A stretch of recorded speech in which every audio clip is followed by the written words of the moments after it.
नमस्कार, ये रेडियो जागो 90.4 FM है। अब आप अदिति गौर से आज की हलचल सुनिए।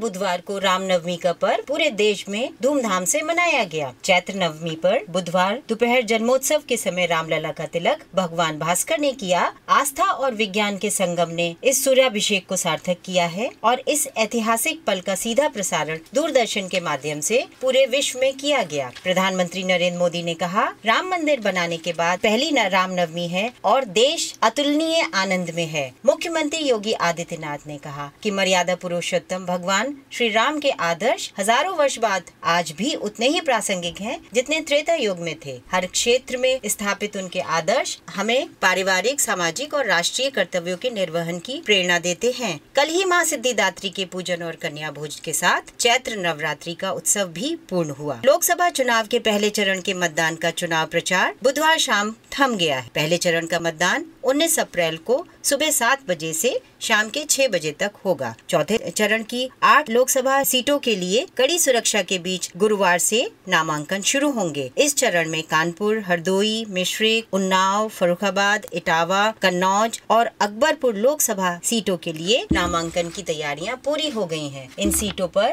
13 मई को मतदान होगा। जिला निर्वाचन अधिकारी MP सिंह ने बताया कि लोकसभा चुनाव के लिए हरदोई संसदीय क्षेत्र के वह निर्वाचन अधिकारी हैं। संसदीय क्षेत्र मिश्रिक की CDO सौम्या गुर्रानी निर्वाचन अधिकारी हैं। नामांकन पत्र प्राप्त करने के लिए सुबह 11 बजे से दोपहर 3 बजे तक की समयावधि तय करी गई है। इस अवधि के पहले और बाद में नामांकन पत्र स्वीकार नहीं किए जाएंगे। नामांकन पत्र कक्ष में प्राप्त होने के समय को भी दर्ज किया जाएगा। DM न्यायालय कक्ष में ही होंगे हरदोई के नामांकन। जमानत राशि चालान से करनी होगी जमा। लोकसभा चुनाव लड़ने वाले प्रत्याशियों के लिए भारत निर्वाचन आयोग ने सामान्य श्रेणी के लिए 25,000 और SC/ST के लिए 12,500 रुपए की जमानत राशि तय की है। प्रत्याशियों के लिए प्रत्याशिता के लिए जमानत राशि का चालान पास कराकर जमा करना होगा। बताया गया कि वैसे नकद जमानत राशि लिए जाने का भी प्रावधान दिया गया है। लोकसभा चुनाव में शांति व्यवस्था सुचारू रूप से चलाने का काम और मतदान कराने के लिए 8 विधानसभा क्षेत्रों को 33 जोन में बांटा गया है। सघन निगरानी के लिए 201 सेक्टर बनाए गए हैं। जिला निर्वाचन अधिकारी MP सिंह ने बताया 33 जोन में विधानसभा क्षेत्र में 5 जोन बनाए गए हैं, जबकि हरदोई, शाहबाद, सांडी, गोपामऊ, बिलग्राम मल्लावा, बालामऊ और संडीला में 4-4 जोन बनाए गए हैं। ऐसे ही सवाईअजपुर में 38,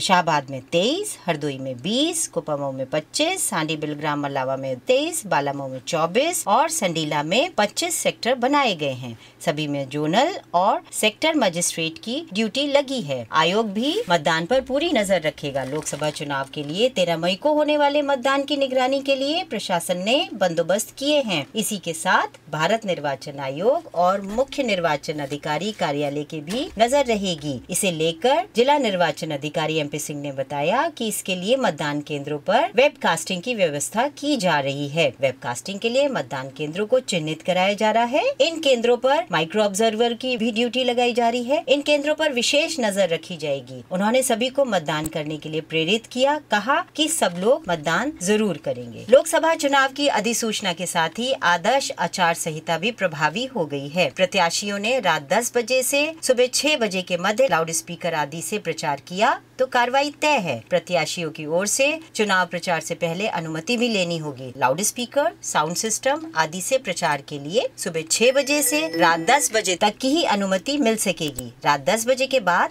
लाउड स्पीकर का उपयोग जनसभा व नुक्कड़ आदि को आचार संहिता का उल्लंघन माना जाएगा। इसकी पुष्टि पर संबंधित के विरुद्ध कार्रवाई होगी। जिला निर्वाचन अधिकारी MP सिंह ने बताया कि आचार संहिता के उल्लंघन और चुनाव से जुड़ी जानकारी, सुझाव और शिकायत के लिए टोल फ्री नंबर 1950 और 05852-234-407 पर कंट्रोल रूम संचालित हो रहा है। साथ ही C-विजिटल ऐप पर ऑनलाइन शिकायत दर्ज की जा सकती है। इसमें शिकायतकर्ता का नाम, पता भी गोपनीय रहता है। अमर जवान चौक से PWD गेस्ट हाउस तिराहा तक मार्ग के नो व्हीकल जोन घोषित किए जाने से यातायात का डायवर्जन भी किया गया है। बताया जाता है कि पीडब्ल्यूडी तिराहा होकर जाने वाले वाहन कंपनी बाग के सामने के रास्ते से होकर नुमाइश चौराहे होते आएंगे और ऐसे ही जाएंगे। अधिवक्ता, वादकारी और अन्य को एसपी कार्यालय की ओर से ही आवागमन की सुविधा रहेगी। विकास भवन आने वाले भी इस मार्ग और गन्ना सोसाइटी कार्यालय से होकर आ सकेंगे। कलेक्ट्रेट जाने वाले प्रत्याशी, राजनीतिक दलों के प्रतिनिधि और मीडिया कर्मियों के लिए जीआईसी में पार्किंग बनाई गई है। पार्किंग स्थल पर भी मजिस्ट्रेट की ड्यूटी लगाई गई है। लोकसभा चुनाव की नामांकन प्रक्रिया के साथ ही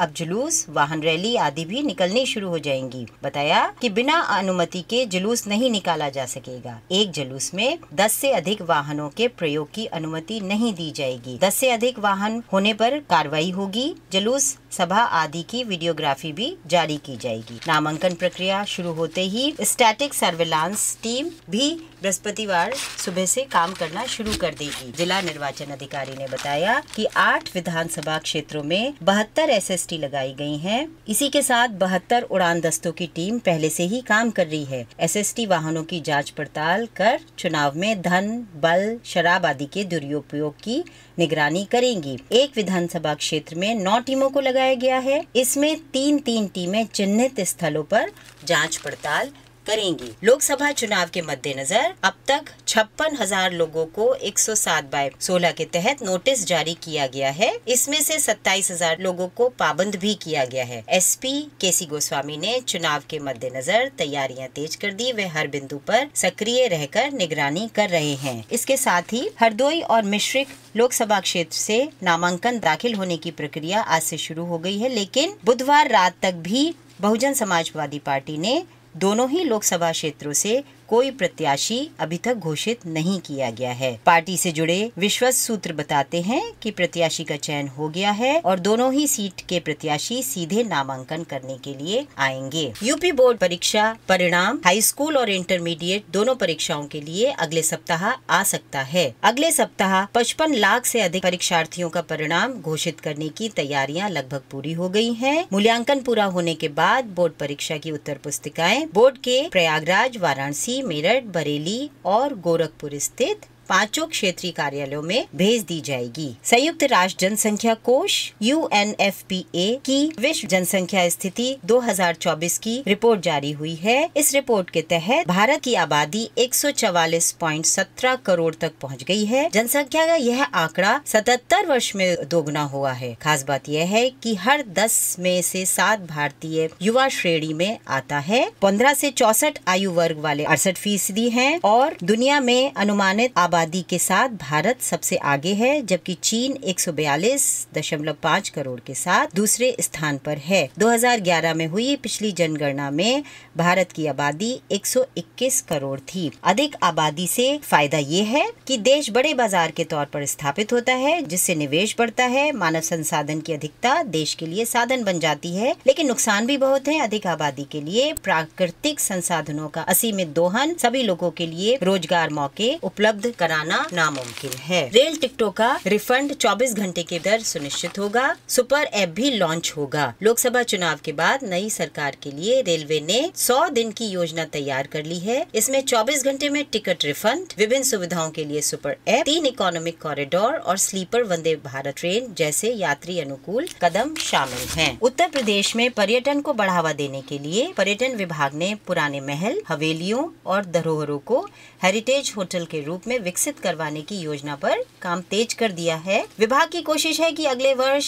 विश्व विरासत दिवस 18 अप्रैल से पहले इस योजना के तहत इमारतों को हेरिटेज होटल में तब्दील कराने का काम शुरू करवा दिया जाएगा। पहले चरण की प्रक्रिया पूरे करने के बाद दूसरे चरण की प्रक्रिया जल्द पूरी करने की कवायद विभाग कर रहा है। मूल्य समर्थन योजना के तहत प्रदेश में चना व मसूर की सरकारी खरीद बढ़ाने के प्रयास तेज किए जाएंगे। मुख्य सचिव दुर्गा शंकर मिश्र और उपभोक्ता मामले की केंद्र से सचिव निधि खरे ने चना और मसूर के अधिक से अधिक भंडारण पर जोर दिया। मुख्य सचिव ने मांग के अनुरूप मोटे अनाज का उत्पादन बढ़ाने के साथ साथ दलहन का उत्पादन को अगले 5 से 10 वर्षों में 10 गुना तक पहुंचाने का लक्ष्य भी निर्धारित किया है। प्रदेश में गेहूं की सरकारी खरीद में हाल के दिनों में कुछ सुधार देखा गया है। गेहूं खरीद की लगातार निगरानी व सरकारी एजेंसियों द्वारा उठाए गए कदमों के सकारात्मक नतीजे सामने आ रहे हैं। प्रदेश में 16 अप्रैल तक 1.86 लाख टन गेहूं की खरीद हुई है, जबकि पिछले वर्ष इस अवधि तक 34.45 हजार टन ही खरीदा गया था। बेसिक शिक्षा विभाग के कार्यालयों में बाबूगिरी कर रहे शिक्षकों की स्कूलों में वापसी होगी। स्कूल शिक्षा महानिदेशालय की ओर से सभी जिलों के बेसिक शिक्षा अधिकारियों से ऐसे शिक्षकों का ब्यौरा मांगा गया है। बीते 28 मार्च को भी पत्र जारी करके सभी जिलों से ऐसे शिक्षकों के बारे में जानकारी मांगी गई थी, लेकिन जानकारी उपलब्ध न कराने के कारण बीएसए को जिलों के बीएसए को फटकार लगाई गई है। आप सभी सुन रहे थे अदिति गौर से आज की हलचल। सुनते रहिए रेडियो जागो 90.4 FM।